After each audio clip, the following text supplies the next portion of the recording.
നമുക്ക് ആരാണ് മാതൃക? ആരാണ്? അല്ല, ഖദീജ റളിയല്ലാഹു അൻഹ. എന്താണ്? നോക്കൂ സഹോദരങ്ങൾ, നമുക്ക് എല്ലാവർക്കും അറിയാം റസൂലുള്ളാഹി സ്വല്ലല്ലാഹു അലൈഹി വസല്ലമക്ക് എന്താണ് വഹി ഇറങ്ങിയ സംഭവം നമുക്ക് എല്ലാവർക്കും അറിയാം അല്ലേ?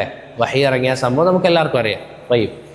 അങ്ങനെ റസൂൽ സല്ലല്ലാഹു അലൈഹി വസല്ലമക്ക് ആ വഹി ഇറങ്ങിയ നേരത്ത് എന്താണ് ഉണ്ടായത്? വളരെ പേടി തോന്നി അല്ലേ? കാരണം ഒരാൾ വന്നുകൊണ്ട് റസൂൽ എന്ത് ചെയ്യാണ്?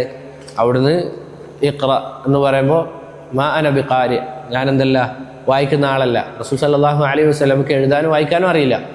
വീണ്ടും ആവർത്തിച്ചൊന്ന് 2-3 തവണ പറഞ്ഞപ്പോൾ ചേർത്ത് പിടിച്ചുകൊണ്ട് എന്ന് പറയാണ് ഇഖ്റ ബിസ്മി റബ്ബിക്കല്ലദീ ഖലഖ് എന്ന് പറഞ്ഞ് ആ സംഭവത്തിന് ശേഷം റസൂൽ സല്ലല്ലാഹു അലൈഹി വസല്ലമ ചെയ്ത കാര്യം എന്താണ്? പേടിച്ചുകൊണ്ട് എങ്ങോട്ടേക്ക് ഓടി? വീട്ടിലേക്കാണ് ആദ്യം ഓടിയത്. അപ്പോൾ ആലോചിച്ച് നോക്ക്, റസൂൽ സല്ലല്ലാഹു അലൈഹി വസല്ലം ആദ്യം പോയത് എങ്ങോട്ടേക്കാണ്?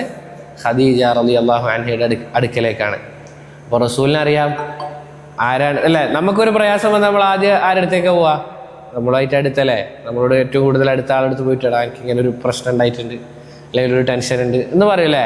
അതുപോലെ റസൂൽ സല്ലല്ലാഹു അലൈഹി വസല്ലം ആദ്യം പോയത് ആരുടെ അടുക്കലേക്കാണ്? ഫദഖല അലാ ഖദീജത ബിൻത് ഖുവൈലിദ് റളിയല്ലാഹു അൻഹ ഫഖാൽ സമ്മിലൂനി സമ്മിലൂനി. റസൂല് ഖദീജ റളിയല്ലാഹു അൻഹയുടെ അടുക്കലേക്ക് പോയിക്കൊണ്ട് എന്താ പറഞ്ഞത്? എന്നെ പുതച്ചു മൂടൂ, എന്നെ പുതച്ചു മൂടൂ എന്ന് പറഞ്ഞു. ഫസമ്മലൂഹു ഹത്താ